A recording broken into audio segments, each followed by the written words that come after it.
Chinmu's voice trembled. Why would the moonship be here? The massive, mysterious ship before him resembled the fabled moonship he had once heard of. The surrounding silence was deathly still, and not a single soul could be seen. The ship lay sprawled upon the mountainside, its hull collapsed and battered. A waning crescent moon hung motionless in the sky, its dim glow casting an eerie pallor over the scene. The ship stood more than 40 miles away from the nearest settlement. The jade pendant in Chinmu's hand, glowing faintly, seemed drawn towards this very direction. On the Great Ruins map, the sun ship and moon ship were the two great, enigmatic vessels.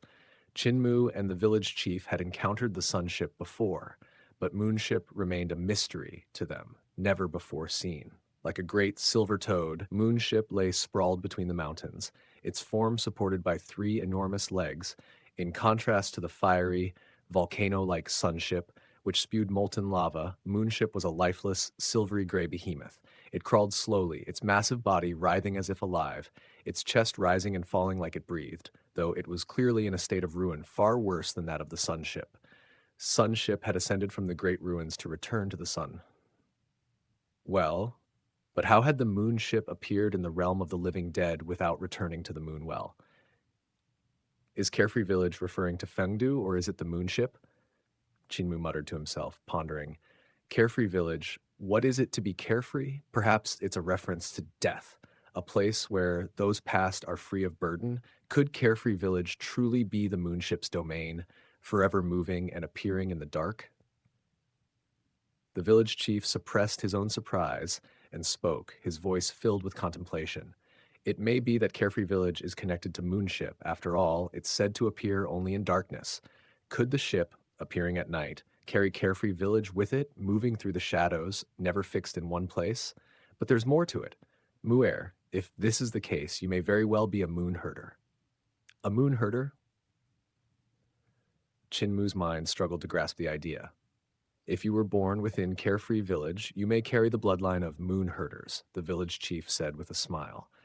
Think back to when you saw that woman by the dragon pillar in Border Dragon City, her hand reaching out to yours.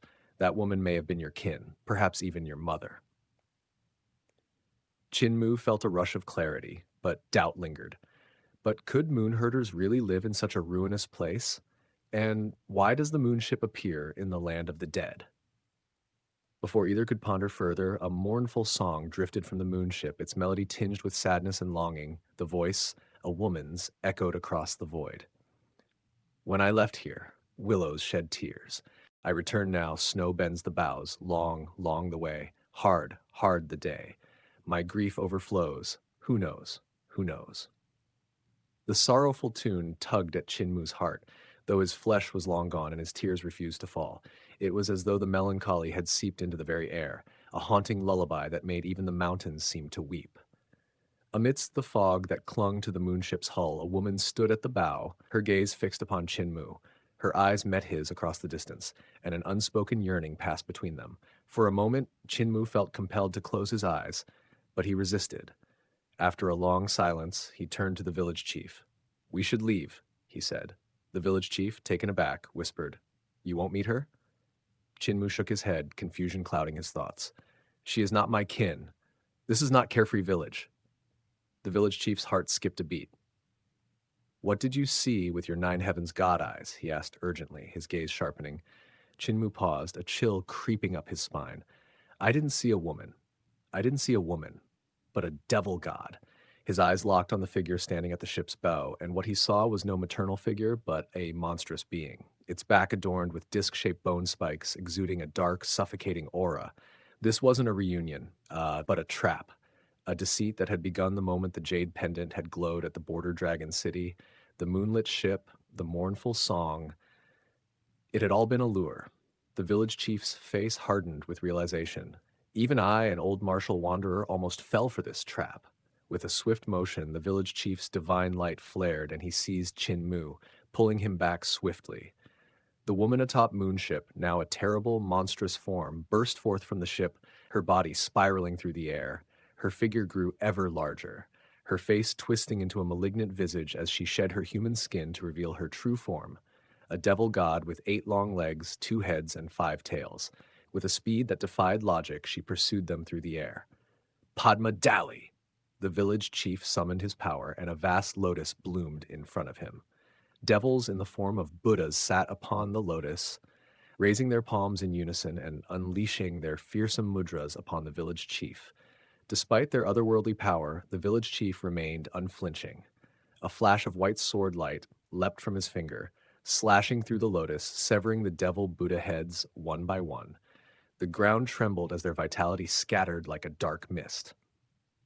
Saparamita, the devil god howled. As her voice fell, a great whirlpool manifested behind the village chief. The whirlpool spun fiercely, like a ravenous beast with sharp teeth, its mouth threatening to devour all in its path. In a blink, both Chinmu and the village chief were drawn into the swirling vortex, its blades of sharp force cutting at them from all directions. The whirlpool seemed to be pulling them into a paradise-like realm, though Chinmu sensed it was a false peace, a deadly snare. Muer, stand on my hair! The village chief bellowed, and his hair grew rapidly, each strand thickening like a pillar of stone.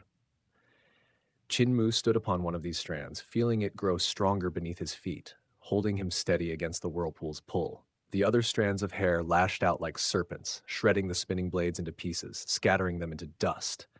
As the whirlpool churned, a vast, twisted face of the devil god loomed before them, her eyes gleaming with malice. Her jaws opened wide, prepared to swallow them whole. But then the village chief's hair lashed out once more, pulling the devil god back into the whirlpool with tremendous force. Muer, go to the dock and board the ship. Leave now.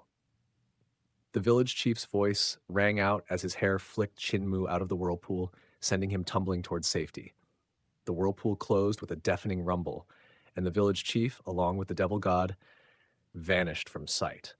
Chinmu plummeted through the air, too far from the ground to reach safely. He quickly summoned a gust of wind, his feet finding footholds upon the air to slow his descent.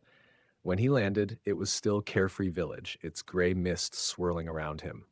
Yet, the darkness had not yet reached here. He was safe for now.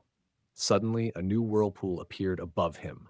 From its depths, 4 thick arms reached upward, and the devil god's head emerged once again, seeking to climb out. But something yanked her back into the abyss, her furious roar echoing in the distance. Quickly, Muer! The village chief's voice came from the depths of the whirlpool, fading as the storm intensified. The ground shook as dark figures descended from the whirlpool like falling stars, crashing upon the earth with thunderous force. The gray fog thickened, engulfing the landscape as the heavy footsteps of the devil god resounded, echoing with malevolent intent. The village chief had been dragged by the devilish fiend into the swirling vortex, his fate uncertain. What would become of him? 1,000 anxious thoughts raced through Chinmu's mind as he turned to glance back. He was not far from the great gates of Fengdu, and although the mist had yet to completely consume the entrance, if it continued to rise, he would lose the way to the gate altogether. Village chief possesses formidable strength. Surely he will be fine. I must not linger here and become a hindrance to him. Chinmu reassured himself. Thump! Thump! Thump! The thick fog closed in, swirling around him as footsteps echoed erratically from all directions, some behind him, others on his sides, and some blocking the path to the gates of Fengdu. Composed, Chinmu surged forward towards the mountain gates, his legs moving swiftly. As he drew closer, the immense gates loomed ahead, when suddenly a guttural growl echoed from the fog, a shadow shot toward him. Without hesitation, Chinmu unleashed his sword finger. The junior protector sword leapt from his hand like a fish dragon, cutting through the dense fog, its blade swift as lightning to strike the shadow. Swoosh! With the shriek of the wind, Junior Protector's sword drove the shadow back, slamming it into a stone pillar with a resounding thud, pinning it dead. Chinmu did not break stride. He pressed forward, his sword finger pointing behind him as the sword flew back into the fish dragon's maw.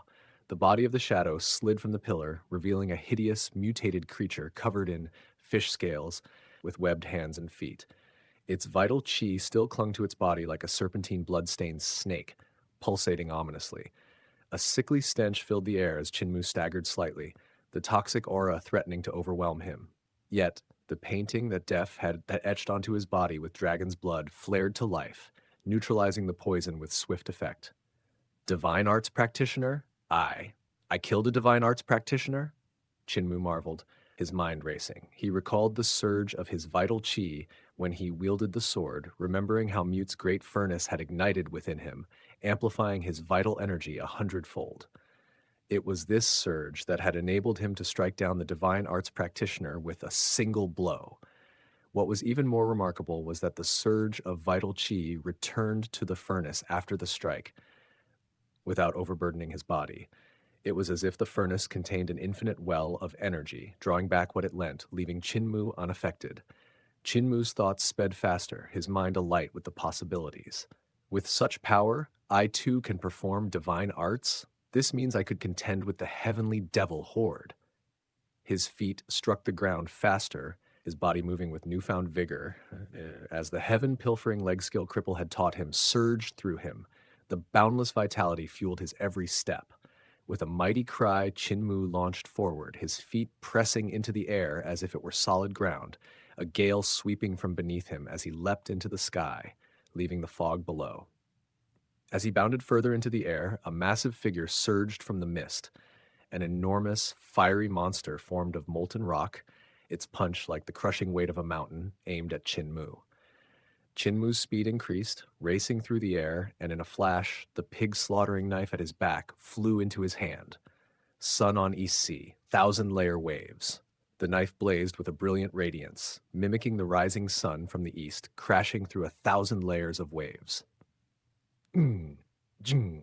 The two forces collided, and Chinmu was knocked back, but he returned his knife to its sheath in a single motion and continued sprinting forward. Thud! Thud! Stone debris rained down as the massive head of the lava giant followed suit, broken apart by Chinmu's divine knife skill. This technique, though devastating, was the very art of Butcher's knife skill, able to bring even such a mighty divine art practitioner to its knees. But before Chinmu could fully recover, the sky above him crackled with lightning, and a handsome youth emerged from the fog below, hands crackling with the storm's power, his 10 fingers splayed, lightning weaving between them into a deadly net aimed at Chinmu. Divine arts born of the green dragon vital chi? Can it surpass the divine art of Old Ma's fist? Chinmu thought, his eyes narrowing. With a powerful shout, Chinmu's fist shot forward. His vital chi transformed into dragons, 34 in total, forming the Tempest of the 9 Dragons. The roar of the green dragons reverberated through the sky, consuming the lightning as they surged towards the youth, overpowering him and his lightning with a mighty crash. The youth's body stiffened, and with a thunderous explosion, he disintegrated into 45 red dragons that surged outward. Chinmu stood there, stunned by the power of the divine art. I'm this strong? He thought in disbelief. The strength of the Thunderclap 8 strikes was no longer just something to witness. It was now within his grasp. But the sheer magnitude of the Tempest of the 9 Dragons' roar echoed across the fog, and Chinmu's heart sank. The heavenly devil horde, scattered through the mist, would surely be drawn to his location. The mountain gates of Fengdu were within reach, but before Chinmu could reach them, a pitch-black cloud rolled before him. Obscuring his vision, he sighed, his heart heavy. With the horde closing in, he could not afford to remain in the open. He dropped back into the fog, his movements silent as he sought refuge. A massive head emerged from the devilish cloud, its gaze fiery, scanning the area for Chinmu's presence. The cloud shrank, and from within, an ugly woman appeared, her mouth full of sharp yellow teeth, her back laden with a bloodied bottle gourd. A second woman rose from the mist, beautiful, but for the scorpion tail that lashed behind her. The two women scoured the surroundings, but before the scorpion-tailed woman could react, a sword light sliced through the air, cleaving her neck cleanly. She staggered, trying in vain to replace her head, but it slid away uncontrollably. This was the sword art village chief had taught him. Cleave. The ugly woman shrieked, and her devil cloud surged forward. A massive giant emerging from the cloud. It swung its fists like mountains, crashing down on where the sword had come from. Boom! The ground shook as the giant pummeled the air. The ugly woman smiled as she saw the blood-stained fist, but her grin faltered when she saw that the corpse she had crushed was not human. It was that of one of her own kin. Suddenly, a cold chill ran through her heart as Junior Protector's sword pierced through her back. Chin had silently closed in, vanishing into the fog after retrieving his sword. The dense fog, coupled with his mastery of heaven-pilfering leg skill, made him an unseen specter, slipping past his enemies with deadly precision. He was a phantom in the fog, weaving between sounds, striking swiftly, and killing with lethal grace. The mist thickened, and Chinmu's nine heavens god eyes could see little beyond the fog. Then a pitch-black tentacle waved past him, the air trembling as the webs of spider silk shot toward him. With a frown, Chinmu subtly directed his vital chi into his white glove. A fine thread, almost imperceptible, slithered from the glove like a serpent. Silently, it clung to the webs of spider silk, crawling onward with stealth as Chinmu prepared for what lay ahead.